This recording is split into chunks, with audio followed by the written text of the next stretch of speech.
To order, if you'd please all rise and join us in saying the Pledge of Allegiance. I pledge allegiance to the flag of the United States of America and to the republic for which it stands, one nation, under God, indivisible, with liberty and justice for all.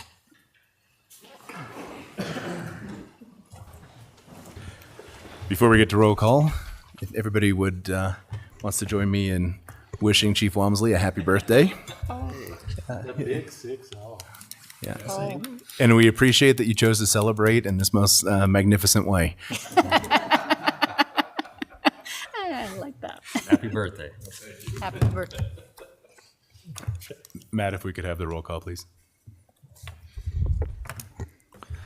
Councillor Batolo, Here. Hanson, Here. Hickerson, Here. Zadi, Here. Pedri, Here. Demas, Here. Allen, Here. Robinson, Here. Mayor Mickelson. Here.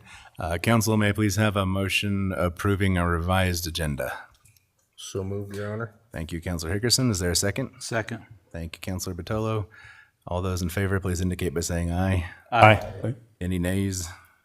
Okay, motion carries, which brings us to our consent agenda. We have the approval of the City Council meeting minutes from May 16th, 2023, and the special City Council meeting minutes of May 17th and 22nd of 2023. The Council Committee and Board reports from the Joint Powers Combined Communication Board meeting minutes of April 17th, the Joint Powers Telecom Board meeting minutes of April 20th, and then in correspondence, we have thank you notes from North Park Elementary School from the third graders from my visit with them. Is there a motion to approve the consent agenda? I'll move to approve. Thank you, Councillor Zadi. Is there a second? Second.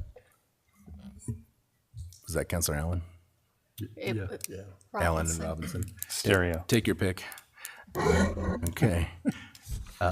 All those Age before beauty. all those in favor, please indicate by saying aye. Aye. Okay, any opposed? Any abstaining? Motion carries, which brings us to our public hearing regarding a request filed by DeBernardi Construction Company for preliminary plat approval for the Mustang Ridge property subdivision near Stagecoach and Foothold Boulevards. Is there anyone here who'd like to speak to this? If you'd please just let us know your name and who you represent, if anyone.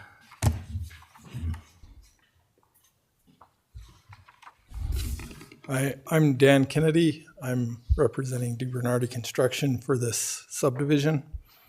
And it's good for the community. Rock Spring is ever growing and definitely in the need of new residential lots. You can see how quick the adjacent phase of Mustang Ridge is filling up quick. So if you have any questions, I'd be glad to answer. Council, any questions? I don't. Okay, thank you. Thank you. Thank you. Okay, is there anyone else who'd like to speak to this? Seeing no one, we will close the public hearing. And that brings us to petitions and public comment, where we'd invite anyone from the public who'd like to address the council to please do so.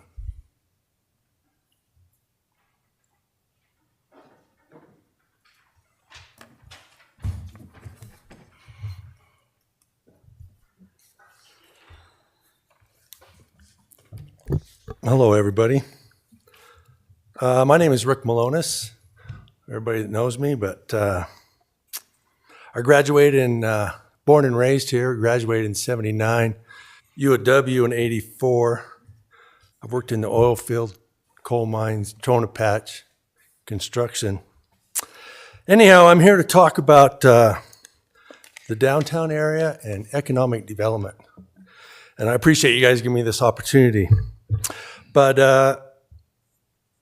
being born and raised here, I have a lot of roots.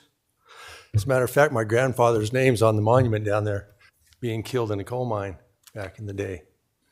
So anyhow, through my time here, I've bought several pieces of property downtown, almost about 8 pieces of property, fixed them up, put businesses in them, done a lot of different things. So I'm really wanting to continue the growth of downtown. I'm really pro downtown. We started a Bunning Park project, and they bought a bunch of properties and tore them all down, and now we got a bunch of dirt lots down there. Spent a bunch of money on Bitter Creek, and we still got this Bunning Park project just sitting there. And I was kind of wondering if we're going to continue with that, or I heard some rumor that we got to wait 6, 7, 8, 10 years to develop it. So anyhow, I'd really like to see something done with that project that we started and just left. And another part of that Bunning area is the lot right next to the parking lot for the park with all the toilets. And Utzinger owns that lot. What an eyesore. That thing is so ugly. That's a shame. That's embarrassing. You want to talk about slum and blighted. That's what it is. Nobody wants to take care of it. I had a homeless guy pull the trees out, and I didn't have a way to get him. I asked the city if they'd just haul them off. They wouldn't haul them off. They're still sitting there over a year. We got all these events in Bunning Park, and that's what we get to deal with. Somebody needs a backbone and get that property and develop it. I know about eminent domain. The state of Wyoming eminent domain me. It's the law. That's why the law was created. Let's get a backbone and get that property and get this area fixed up. So anyhow, I do know about buying properties and making businesses work. Right now, I got that property at 204 Elk Street right in front of Bunning Park. Nell's Coffee has been in there, working their tail off, trying to get open. And that's, they need $150,000 to put a sprinkler system in that place in order to have 10 tables. I don't know what kind of sense that makes. But they're done. They just kind of put up the white flag because they're not going to put $150,000 in a sprinkler system for a 1,500 square foot building for 10 tables. I mean, how many cups of coffee are you going to have to sell to do that? So where we're headed, if they want to sprinkler the whole building, that's $500,000. We're going to end up with another abandoned building in downtown Rock Springs.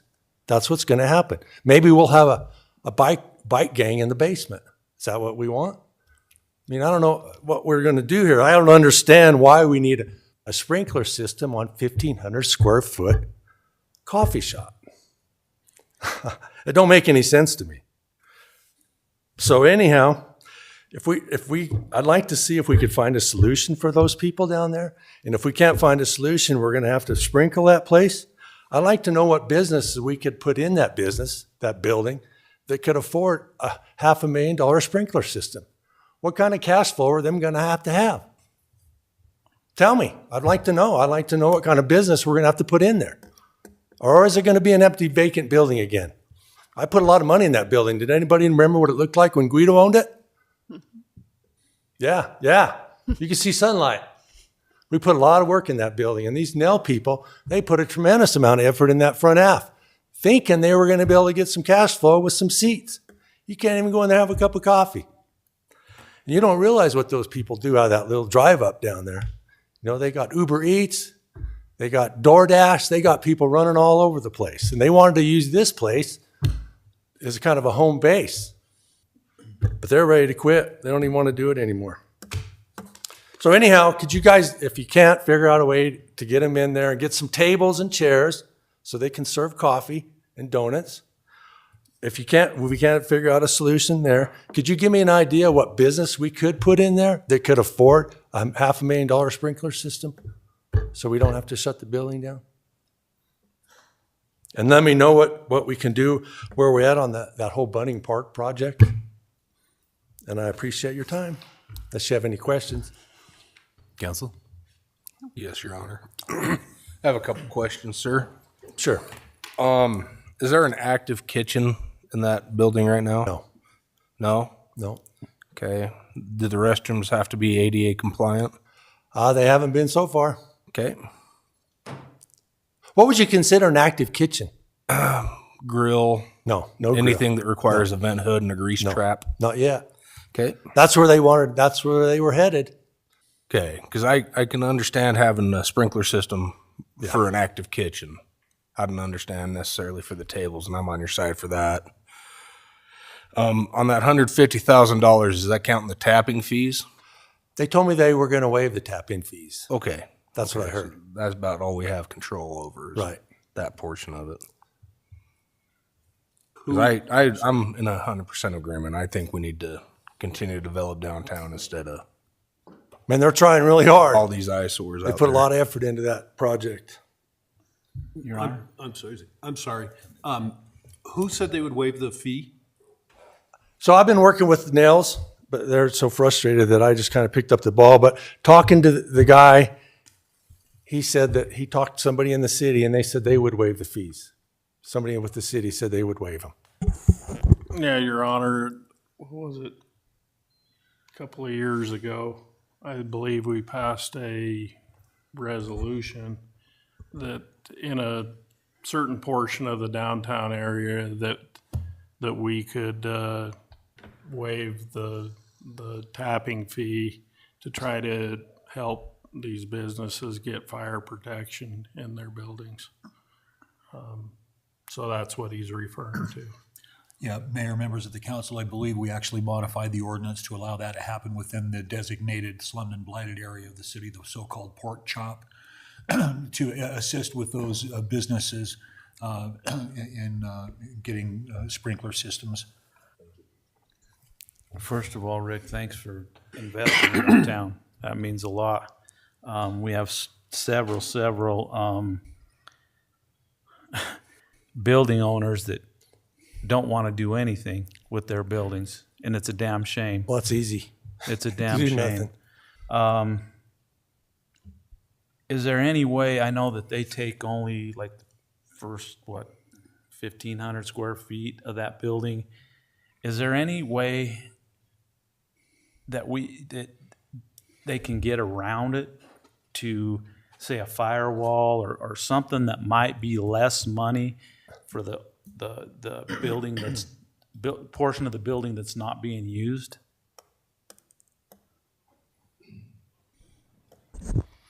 Your Honor, Councilor Bertolo, I believe that is something that both the building department and the fire inspector have mentioned to them, that they could decrease the size of that by subdividing basically the occupancy with a firewall. I'd have to check with Jeff, but I believe that would be acceptable, but that shrunk their area significantly, and that the expense and the decrease in the available space was not palatable to their business model, is what I believe I recall. What I don't understand is we have North Front, Broadway, we have buildings that are right next to each other, that if they opened that same coffee shop in one of the smaller buildings, they wouldn't have to. The building that he's talking about kind of stands alone by itself, but yet if they had a fire in one of the smaller buildings, it could spread to the other ones, and there's nothing around his building. I just want to see us be able to work with people like Rick that want to invest in downtown and improve downtown, because we have people that, I don't even know who owns the Rose Petal building, but that's a damn shame. You know, I could name off about 10 others it's a damn shame that they don't do anything. And we have a gentleman that wants to work with his tenant to be able to get a building done. And Tim and Tom and I have been meeting, because we're on the building committee, about how we can get things done downtown. And this is a perfect example of what we're talking about. So I think it got categorized wrong. It got categorized as the gathering place. I think they started with the whole building. I'm not sure, because I wasn't really involved with the whole thing. You know, the tenants were working on it themselves, and now they're giving up. In Your Honor, Councilor Bertolo, if I could speak to that the occupancy is based on what the building is used for, but it's also based on a variety of other factors that are found in the building code and the fire code. I'm not trying to say that I know we have to abide by the codes. I know that. And I'm not trying to say that we can get around them, but if there's any latitude within those codes, I mean, it would be nice to be able to give the benefit of the doubt to the building owner and that kind of stuff. And again, what I would say is I believe that there was some sort of a modification of the building that was acceptable. Again, I'd have to go speak with Jeff, but I believe that's what I recall. And that's kind of the way it goes. Those buildings, they were built in a time when we didn't actually even have codes. And we are bound by state statute to adopt the same codes that the state does and enforce those codes. Okay. So, Like I say, I don't want to see us go against any codes, but if there's any latitude that we can. now there have been tax incentives that have been passed at the federal level, which doesn't help with the upfront investment, but there are options that you can write off the cost of that building modification quicker, the retrofitting of sprinklers. Again, I understand that doesn't help with the upfront cost, but it is a tax break that's offered on the back end. I think you can write it off within the first 12 months. Okay. You got to have it to write it off. Yeah. I understand that. What I don't understand is why, I'm in Laramie a lot, Park City. You go into, those restaurants come and go all the time and for different things. And I understand that maybe there's not a change of use, but why can they have these businesses in these small little buildings? There's no sprinklers. There's much more capacity than 10 tables. I'm thinking of a particular restaurant in Laramie that I love. I just don't understand, or I guess, what should we do to help make this work? Because other cities have done it.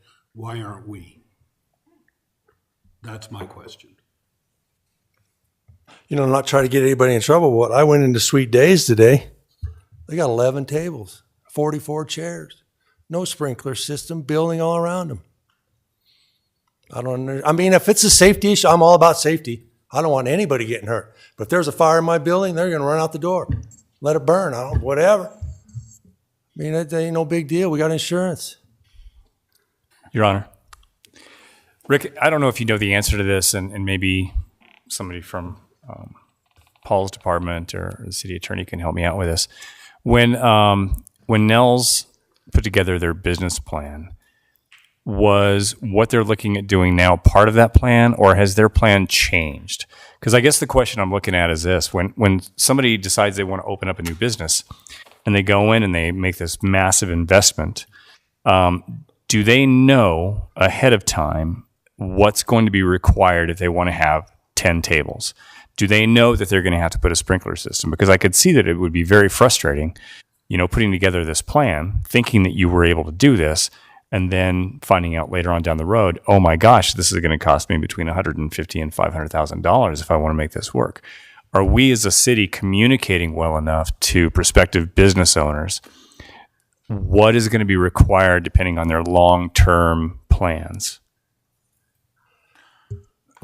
Councilor Robinson, I believe that they are, but there's also a certain level of sophistication that is required of those applicants to do their due diligence, to know prior to making incredible big investments in property, to know precisely what the ramifications are of that investment and what so in other words, all those questions, a landowner, a prospective business owner should know all those things before they start making really big investments in a piece of property.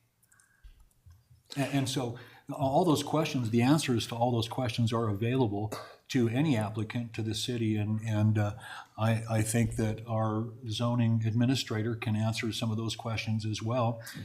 We, as a city, have always been very cooperative with applicants, especially in the downtown area, and help them out as much as we can, but we are constrained by the codes.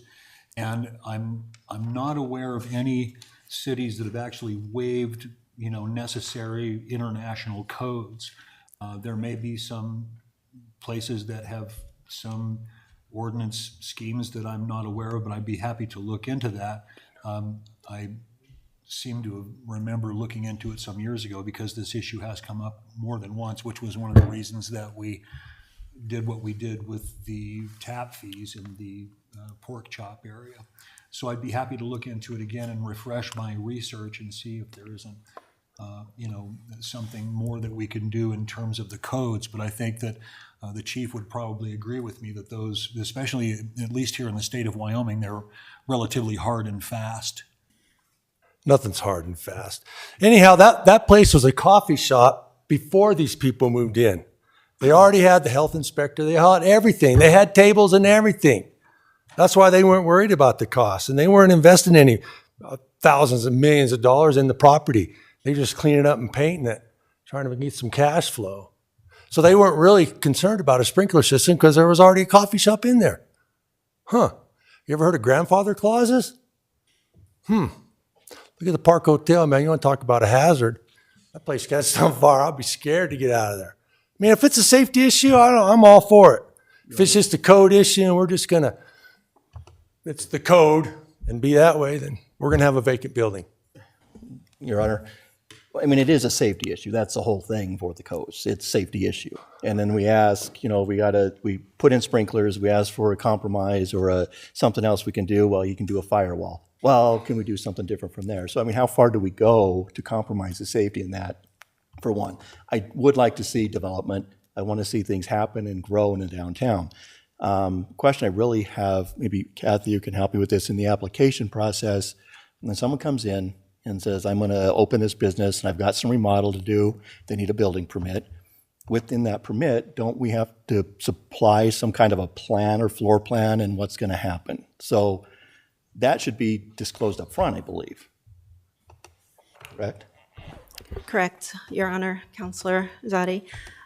Specifically in reference to Nels, they did come in with a grand scheme, and we worked with them through the process, and we downsized to what they could afford and what was existing. We were able to tweak and say, okay, this was retail space. So Jeff worked within the building code, and Nathan Reese worked within the fire code. He allowed them to do up a fire separation curtain to partition off the section that they were allowed to open.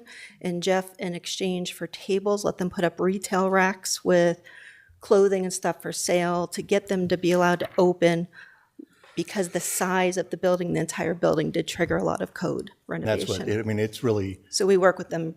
the size of the building and the square footage that triggers a lot of these codes. Correct. Is that correct? Okay. Yeah. So he brought up, I wish he'd have stayed. Like what I had to say, I guess. He brought up Nels that doesn't have a sprinkler system. Or Sweet Days, sorry. Names.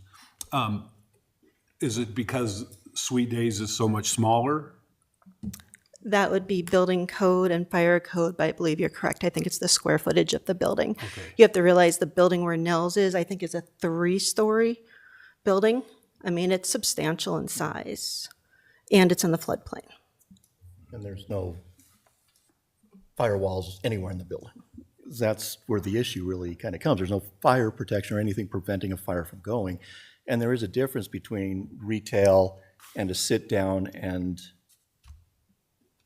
have a coffee type of exposure. So if you have people in a group, 10, 12, whatever many tables, sitting down, that's a different issue in the event of a fire than there is in a retail, is my basic understanding of it. So there's a number of factors that come into play with this particular risk that, yeah, thank you.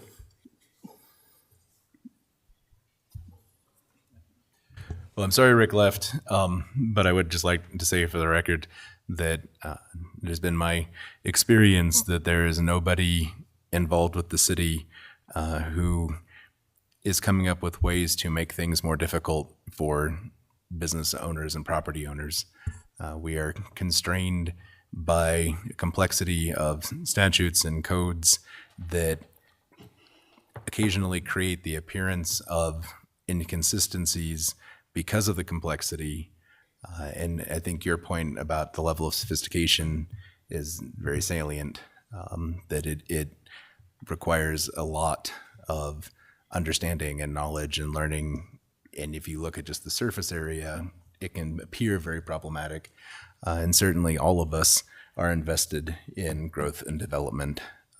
So while it can be frustrating, and I can think of a business that recently closed, and part of the problem was their rent was almost $4,000 a month, and you just can't sell that many pastries.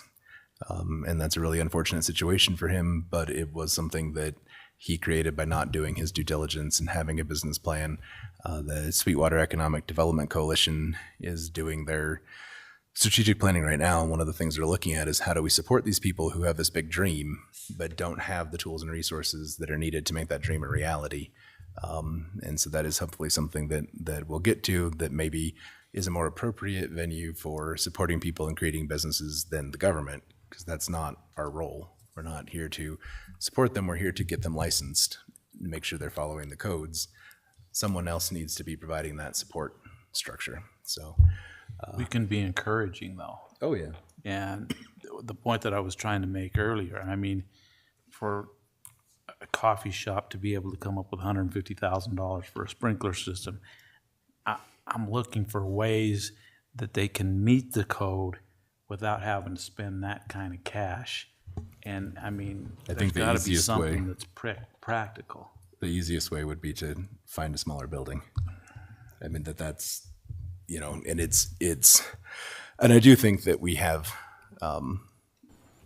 room for growth, right? There's always ways to look at things and to see that, you know, maybe there are ordinances that we've put in place in the past that have made things more difficult. But if you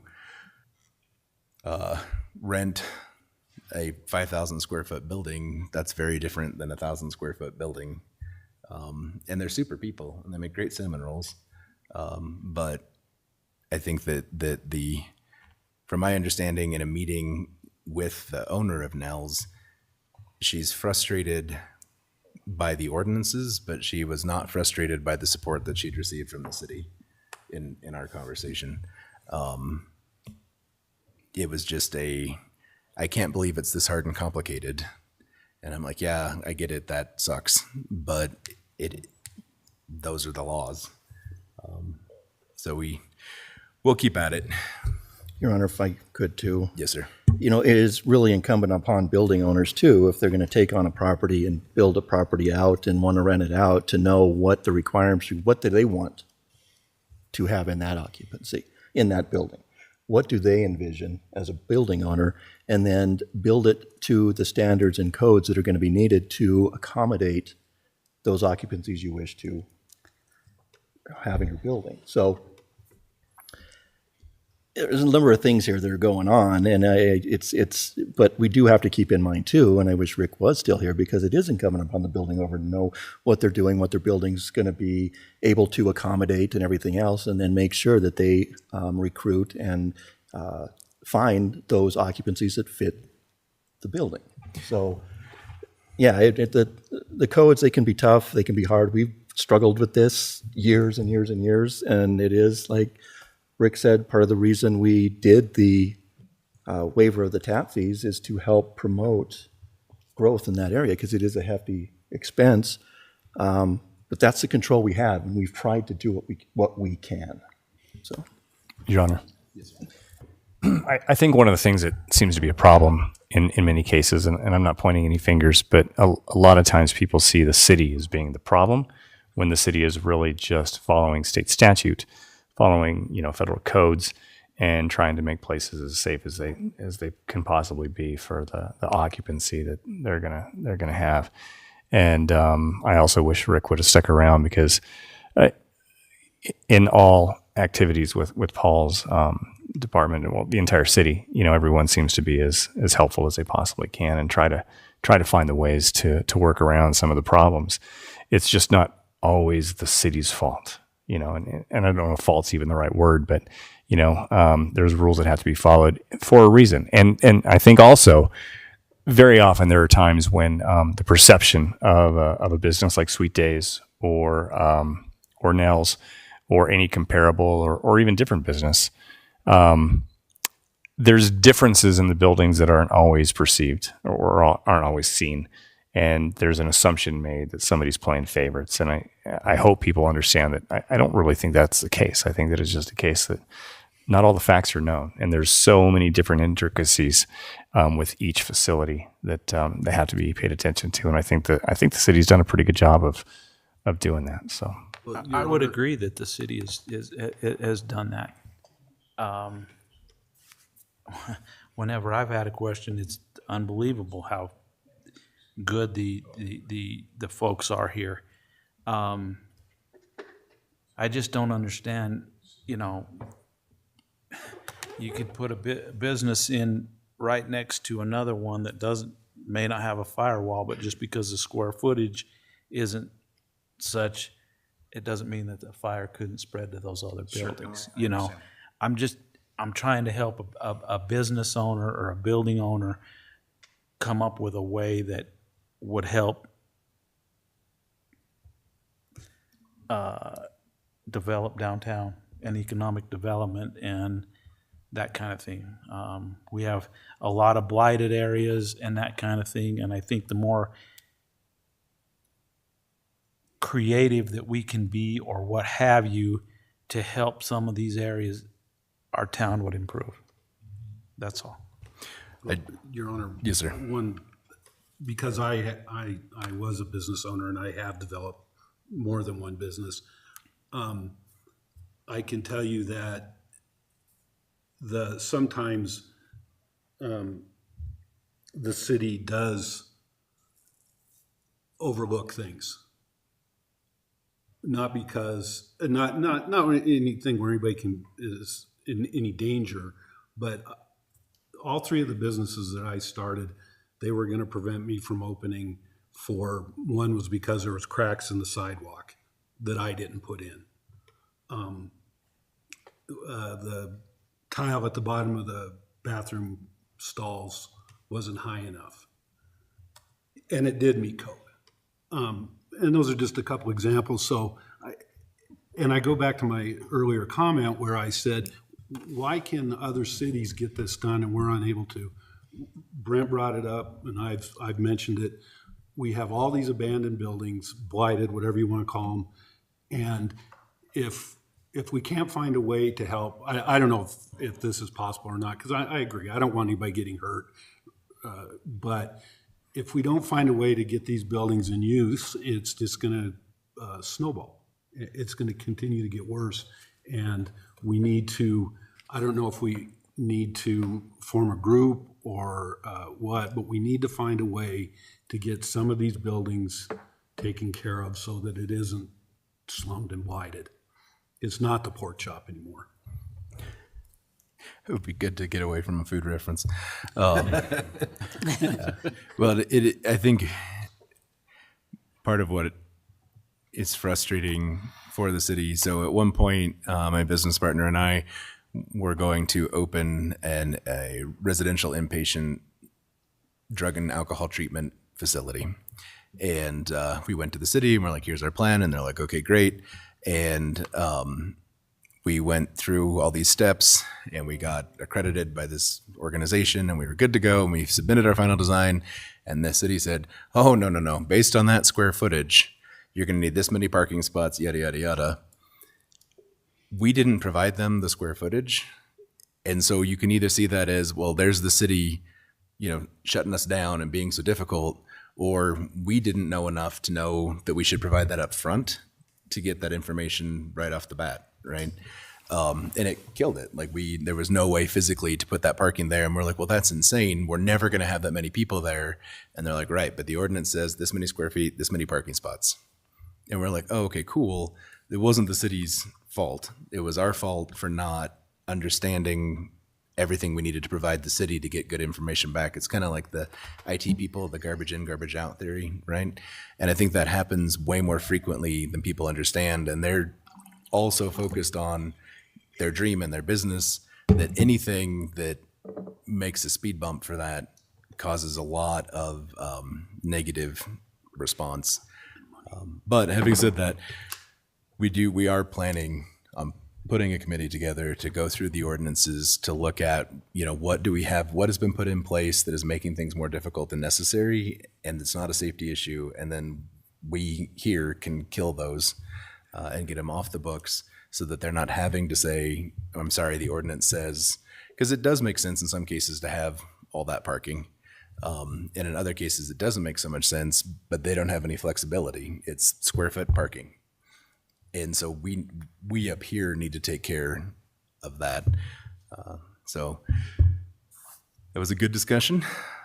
Is there any other public comment? Excuse me.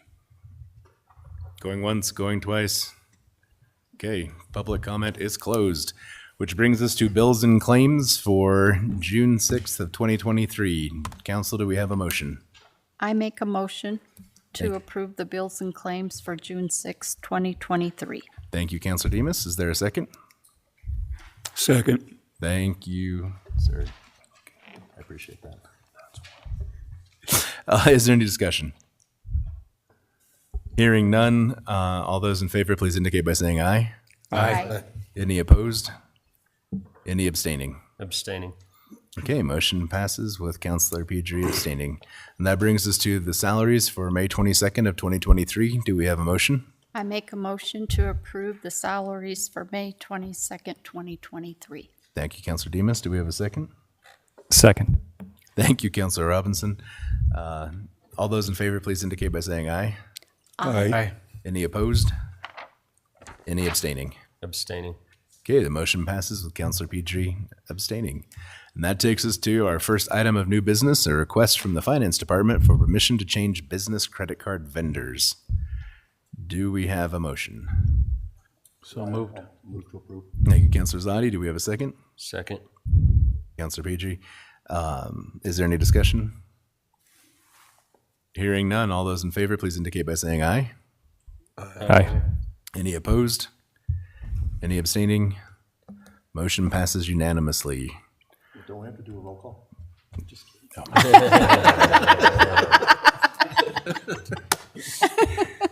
Oh, we funny tonight. We're not doing this anymore. It's fine. Dear.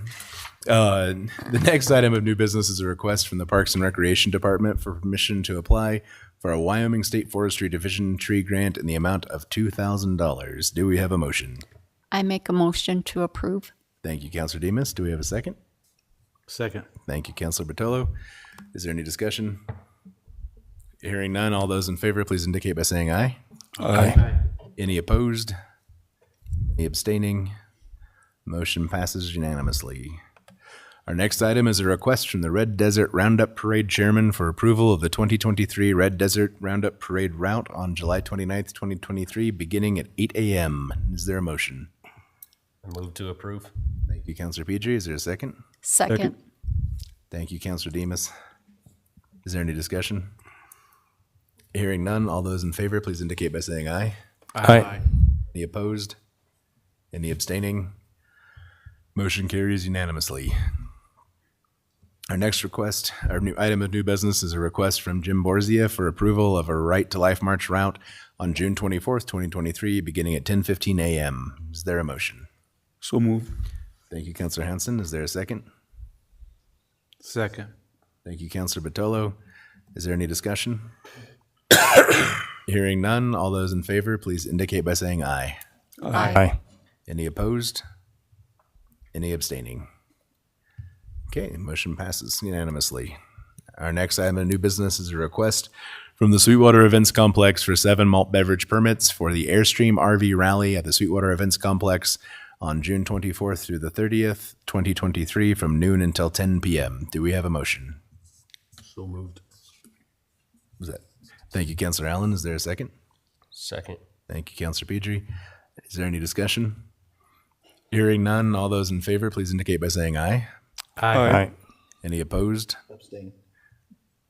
I hadn't got there yet. You're just jumping ahead, man. You're getting jumpier than me. The motion passes with one abstention from Councilor Zadi. Our next item of new business is a request from the Santa Fe Southwest Grill for permission to transfer their liquor license to Sweetwater County to cater the Solvay Picnic at the picnic grounds in Jamestown on June 27th, 2023, from 6 p.m. until midnight. Do we have a motion? I make a motion to approve this request. Thank you, Councilor Demus. Do we have a second? Second. Thank you, Councilor Hickerson. Guy me. I missed you earlier once. I thought I'd do you a solid. Is there any discussion? Hearing none, all those in favor, please indicate by saying aye. Aye. Aye. Any opposed? Abstaining? Motion passes unanimously. Our next item of new business is a request from Carrington Torrey for a road closure on South Main Street from E Street to F Street during their wedding on June 17th, 2023, from 4 p.m. until 11 p.m. Is there a motion? Move to approve this request. Thank you, Counselor Hickerson. Is there a second? Second. Thank you, Counselor Demas. Is there any discussion? Hearing Yeah, none. I have a question. Counselor Allen. So this Carrington's having a party at the Bunning Transfer Station, is that Yeah. correct? And they want to close off all of, That little one-way strip. just from Yeah. F Street to, oh, okay. Yeah. Trying to avoid drunk people getting run over. Yeah. Smart. Smart. People. Speaking Got of to do it safety. responsibly, you know? Okay, any other discussion? Hearing none, all those in favor, please indicate by saying aye. What says it right Aye. there? Aye. Any opposed? Any abstaining? Motion passes unanimously. Our final item of new business today is a request from the Poorhouse for permission to extend their serving area for their annual Rich Heiner Memorial Poker Run on June 17th, 2023 from 6 a.m. until 2 p.m. Do we have a motion? So moved. Thank you, Councilor Batolo. Do we have a second? Second. Thank you, Councilor Demas. Is there any discussion? Hearing none. All those in favor, please indicate by saying aye. Aye. Is there any opposed? Any abstaining? Motion carries unanimously. If folks are wondering why I'm chuckling, it's because of the good-natured ribbing I'm getting about remembering that we do voice votes on resolutions. No, roll calls. Yeah. That brings us to our resolutions, the first of the evening being 2023-63. Matt, if you will, please. A resolution accepting and approving a sales agreement with Amanda Buller and authorizing Max Mickelson as mayor of the city of Rock Springs, Wyoming, to execute said agreement on behalf of said city. Council, do we have a motion? I move to approve resolution 2023-63. Thank you, Councilor Hickerson. Do we have a second? Second. Thank you, Councilor Demas. Is there any discussion? Hearing none, Matt, if we could have a roll call, please. Counselor Hanson, Yes. Hickerson, Yes. Zadi, Yes. Pedri, Yes. Demas, Yes. Allen, Yes. Robinson, Yes. Patolo, Yes. Mayor Mickelson. Yes. Okay, motion carries unanimously, which brings us to resolution 2023-64. A resolution accepting the preservation covenant agreement between Alliance for Historic Wyoming, a Wyoming nonprofit corporation, and the city of Rock Springs, and authorizing Max Mickelson as mayor of the city of Rock Springs, Wyoming, to execute said preservation covenant on behalf of the city. Council, do we have a motion? Move to approve. Thank you, Councilor Batolo. Do we have a second? Second. Thank you, Councilor Robinson. Is there any discussion?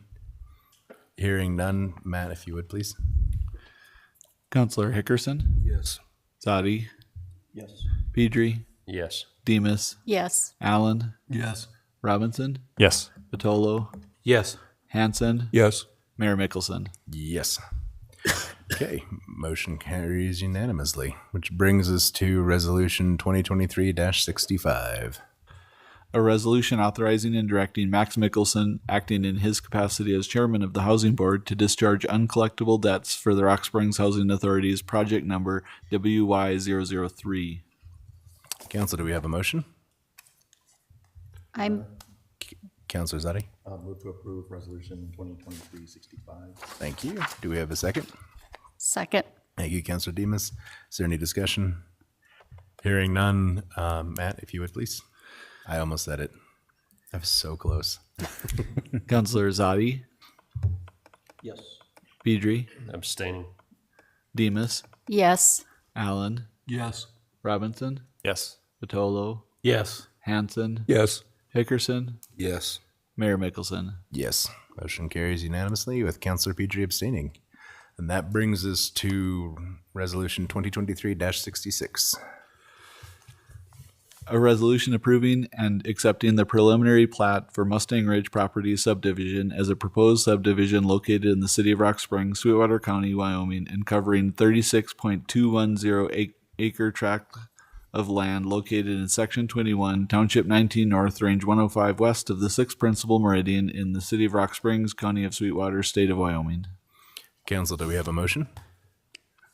Move to approve resolution 2023-66. Thank you, Councilor Hickerson. Do we have a second? Second. Thank you, Councilor Pedri. Any discussion? Hearing none, Matt, if you will. Counselor Pedri, Yes. Demus, Yes. Allen, Yes. Robinson, Yes. Vitolo, Yes. Hanson, Yes. Hickerson, Yes. Zadi, Abstain. Mayor Mickelson. Yes, motion passes with Counselor Zadi abstaining. Which takes us to Resolution 2023-67. A resolution accepting and approving a change order from Kilgore Companies LLC doing business as Lewis & Lewis for changes to the 2023 overlay project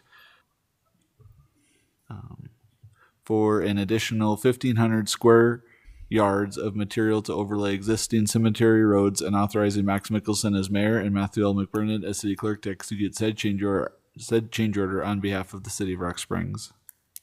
Council, do we have a motion? Your Honor, Counselor Zadi?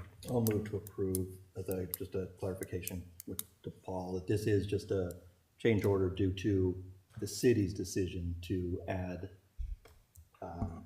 square yardage to the contract, and that's the reason for the request of the change order. Yes, yes, Your Honor, Counselor Zadi. We were gonna try to, that's the reason we didn't include it in the original contract. We were gonna try to save money and try to maintain these roads for another year, but after the winter we noticed that some of them we weren't gonna be able to do that with, so we decided, it is budgeted money in the cemetery. And so we decided we would change order it in and do them. Thank you. Okay, Council, do we have a second? Second. Thank you, Counselor Hickerson. Is there any discussion? Other than a comment of, thank you, it needs it up there. Thank you. Okay, anyone else? Hearing none. Matt, if you will, please. Counselor Demus, Yes. Allen, Yes. Robinson, Yes. Vitolo, Yes. Hanson, Yes. Hickerson, Yes. Zadi, Yes. Pedri, Yes. Mayor Mickelson. Yes. Motion carries unanimously, bringing us to Resolution 2023-68. A resolution accepting and approving an employee assistance program agreement between Jerry Post, PC, and the city of Rock Springs, Wyoming, and authorizing Max Mickelson as mayor of the city of Rock Springs, Wyoming, and Matthew L. McBurnett as city clerk of the city of Rock Springs to execute said agreement on behalf of the city. Council, do we have a motion? Your Honor, Counselor Hickerson? move to approve Resolution 2023-68. Thank you. Do we have a second? Second. Thank you, Counselor Robinson. Is there any discussion? Hearing none. Matt, if you will. Counselor Allen, Yes. Robinson, Yes. Vitolo, Yes. Hanson, Yes. Hickerson, Yes. Zadi, Yes. Pedri, Yes. Demus, Yes. Mayor Mickelson. Yes. Motion carries unanimously. Our next resolution is 2023-69. A resolution accepting and approving a memorandum of understanding between the city of Rock Springs, Wyoming and Maverick Inc. and authorizing Max Mickelson as mayor of the city of Rock Springs, Wyoming and Matthew L. McBurnett as city clerk of the city of Rock Springs, Wyoming to execute said memorandum of understanding on behalf of said city. Council, do we have a motion? Your Honor, Counselor.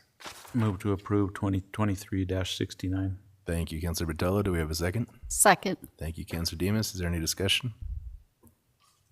Hearing none. Matt, if you will, please. Counselor Robinson, Yes. Vitolo, Yes. Hanson, Yes. Hickerson, Yes. Zadi, Yes. Pedri, Yes. Demus, Yes. Allen, Yes. Mayor Mickelson. Yes. Okay, motion carries unanimously. Our next resolution is 2023-70. A resolution accepting and approving a grant award and agreement between the Wyoming Cultural Trust Fund and the city of Rock Springs, Wyoming for the Rock Springs Chinese Massacre Memorial Sculpture Project and authorizing Max Mickelson as mayor of the city of Rock Springs, Wyoming to execute said agreement on behalf of the city. Thank you, Council. Do we have a motion?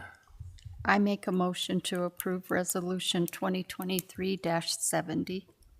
Thank you, Councilor Demus. Do we have a second? Second. Whoa. Go ahead.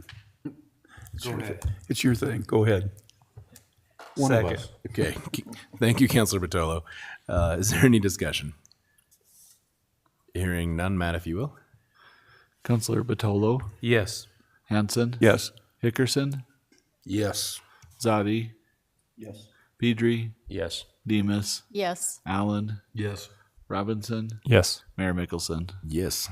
Motion carries unanimously. Our next resolution is 2023-71. A resolution accepting and approving a grant award and agreement between the Wyoming Cultural Trust Fund and the City of Rock Springs, Wyoming for the Broadway Theater Lighting Update Project and authorizing Max Mickelson as mayor of the City of Rock Springs, Wyoming to execute said agreement on behalf of the city. Council, do we have a motion? Your Honor, Councilor Hickerson? move to approve Resolution 2023-71. Thank you. Do we have a second? Second. Thank you, Councilor Robinson. Is there any discussion? Hearing none. Matt, if you'll take us through. Counselor Hanson, Yes. Hickerson, Yes. Zadi, Yes. Pedri, Yes. Demus, Yes. Allen, Yes. Robinson, Yes. Batolo, Abstain. Mayor Mickelson. Yes. Motion carries with Councilor Batolo abstaining. Which brings us to our final resolution of the evening, 2023-72. A resolution accepting an ARPA grant agreement between the Wyoming State Loan and Investment Board and the City of Rock Springs, Wyoming, and authorizing Max Mickelson as mayor of the City of Rock Springs, Wyoming to execute said agreement on behalf of the city. Thank you. Council, do we have a motion? I make a motion to approve Resolution 2023-72. Thank you, Councilor Demus. Do we have a second? Second. Thank you, Councilor Hanson. Is there any discussion? I think it's great we got this award. It's much needed to help repair the facility or bring it up to standard we would all like to see as far as border control, so. Yeah. There's not enough Febreze in the world. Anyone else? Nope. All righty. Matt, if you will, please. Counselor Hickerson, Yes. Zadi, Yes. Pedri, Yes. Demus, Yes. Allen, Yes. Robinson, Yes. Batolo, Yes. Hanson, Yes. Mayor Mickelson. Yes.